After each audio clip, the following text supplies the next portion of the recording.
खबर तफसील से। आगरा में लखनऊ एक्सप्रेसवे पर एक कार हादसे का शिकार हो गई। इस हादसे में 4 लोगों की मौत हुई है और 5 अफराद शदीद तौर पर जख्मी बताए जा रहे हैं। जख्मियों को इलाज के लिए अस्पताल में दाखिल करा दिया गया है। कार सवार अफराद दिल्ली से इटावा जा रहे थे।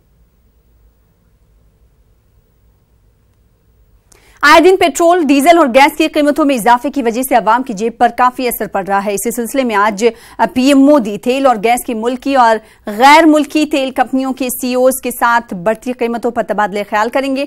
मीटिंग में ईरान पर अमरीकी पाबंदी और खाम तेल की कीमतों में इजाफे के असरात पर तबादले ख्याल किया जाएगा। सरकारी ज़राए के मुताबिक ये भी बताया जा रहा है कि तीसरे सालाना इजलास में तेल और गैस की तलाश और मैन्युफैक्चरिंग सेक्टर में सरमायाकारी पर भी गुफ्तगू हो सकती है।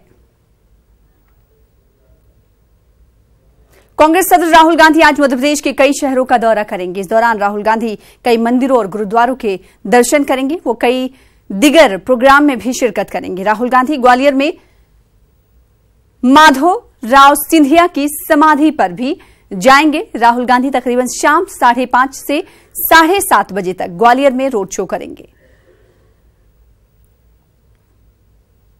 यूपी के वजीर आला योगी आदित्यनाथ और गुजरात के वजीर आला विजय रूपानी के दरमियान आज अहम मुलाकात होने वाली है। यह मुलाकात शुमाली हिंदुस्तानियों पर गुजरात में हो रहे हमलों के सिलसिले में होगी। इस मुलाकात के बाद दोनों वज़ीर आला मुश्तरका प्रेस कॉन्फ्रेंस से खिताब भी करेंगे। गुजरात के वजीर आला विजय रूपानी 14 रुकनी वफ्द के साथ कल लखनऊ पहुंचे थे, जहां पर उन्हें कांग्रेस कारकुनान की जानिब से काला झंडा भी दिखाया गया था।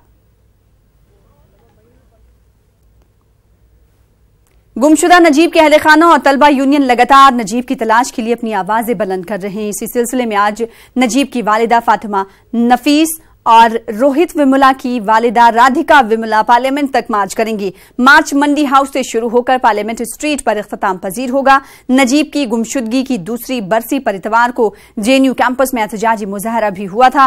अक्टूबर 2016 को नजीब अहमद जेएनयू से गायब हुआ था, लेकिन अब तक दिल्ली पुलिस, क्राइम ब्रांच और सीबीआई इसका कोई पता नहीं लगा सकी है।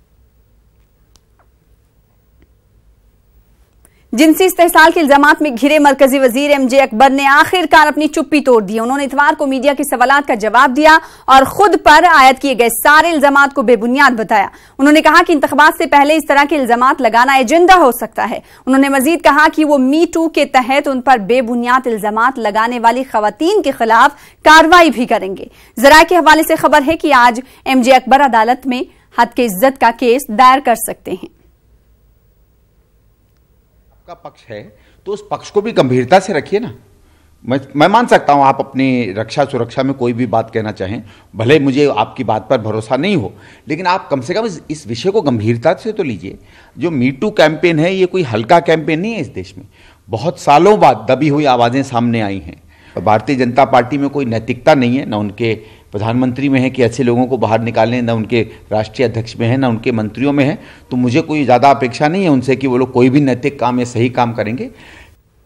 दिल्ली में आज से आईटीओ स्काई वॉक आवाम के लिए खोल दिया जाएगा। स्काई वॉक के खुलने से आईटीओ प्रगति मैदान और सुप्रीम कोर्ट जाने वाले को काफी राहत मिलेगी। दिल्ली के सबसे मकबूल प्रोजेक्ट में एक स्काई वॉक को काफी खूबरो बनाया गया है। स्काई वॉक के ऊपर से दिल्ली का नजारा बड़ा खूबसूरत नजर आता है। बताया जा रहा है कि इस प्रोजेक्ट पर तकरीबन 54 करोड़ 86 लाख का खर्च आया है और आज शाम तकरीबन 3 बजे मरकजी वजीर के जरिए इस प्रोजेक्ट का इफ्तिताह किया जाएगा। और साथ ही साथ आपको बता दें कि वजीर आला अरविंद केजरीवाल को इस इफ्तिताही तकरीब में मदऊ नहीं किया गया है।